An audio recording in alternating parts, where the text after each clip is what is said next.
Hello बच्चों, let's read the question. The optimal value of the objective function is attained at the point. यहाँ पे चार options दिए गए हैं। Given by intersection of the inequations with the axis only, given by the intersection of the inequations with axis only, and given by the corner points of the feasible region and none of these. So की concept of this question is, अगर हमारा कोई भी यहाँ पे graph plot करना है, यहाँ पे इसके कंस्ट्रेंट्स के ग्राफ प्लॉट किए गए हैं, तो यहाँ पे जो हमारा बाउंडेड रीजन होता है, जितना भी हमारा यहाँ पे अगर बाउंडेड रीजन है, उस बाउंडेड रीजन के जो कॉर्नर पॉइंट्स होते हैं, यहाँ पे कुछ कॉर्नर पॉइंट्स होंगे। तो यहाँ पे अगर हमारा objective function z equal to a x plus b y something दिया रहता है, तब यहाँ पे इसके कॉर्नर पॉइंट्स को यहाँ पे जब हम पुट करते हैं तब हमें ऑप्टिमल वैल्यू मिलता है।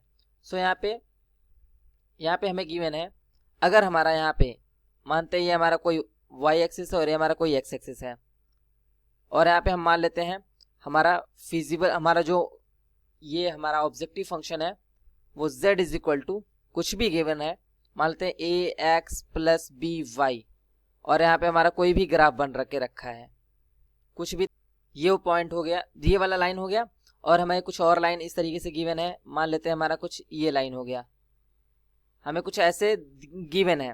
तो अगर मान लेते हैं हमारा कोई फिजिबल रीजन, अगर हमारा ये वाला फिजिबल रीजन है और जो इसके कॉर्नर पॉइंट्स होते हैं, इन्हीं कॉर्नर पॉइंट्स को ये मान लेते हैं हमारा कॉर्नर पॉइंट है, ये कॉर्नर पॉइंट्स हैं, ये कॉर्नर पॉइंट्स हैं, इन्हीं कॉर्नर पॉइंट्स से हमें यहाँ पे पुट करने पर हमें ऑप्टिमल वैल्यू मिलती है। तो हमारा फाइनल आंसर हो जाएगा given by the corner points of the feasible reason. तो ये इससे हमारा ऑप्शन नंबर जो सी होगा वो हमारा करेक्ट होगा।